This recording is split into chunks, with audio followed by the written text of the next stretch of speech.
وَكَذَلِكَ جَعَلْنَا فِي كُلِّ قَرْيَةٍ أَكَابِرَ مُجْرِمِيهَا لِيَمْكُرُوا فِيهَا وَمَا يَمْكُرُونَ إِلَّا بِأَنفُسِهِمْ وَمَا يَشْعُرُونَ وَكَذَلِكَ جَعَلْنَا فِي كُلِّ قَرْيَةٍ أَكَابِرَ مُجْرِمِيهَا، اسی طرح ہم نے ہر بستی میں بڑے بڑے مجرم کھڑے کیے لِيَمْكُرُوا فِيهَا، تاکہ وہ اس کو خوب چالیں چلیں۔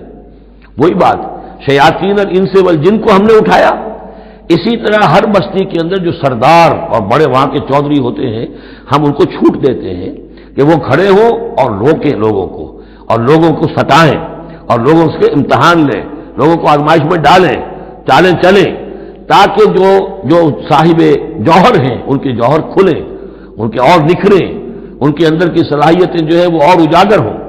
اکابر مجرمیہا لیمکروا فیہا، تاکہ خوب چالیں چلیں۔ وما یمکرون الا بانفسہم، حالانکہ وہ نہیں مکر کر رہے مگر اپنی جانوں پر، سارا وبال تو اپنے اوپر لے لیں گے بالآخر۔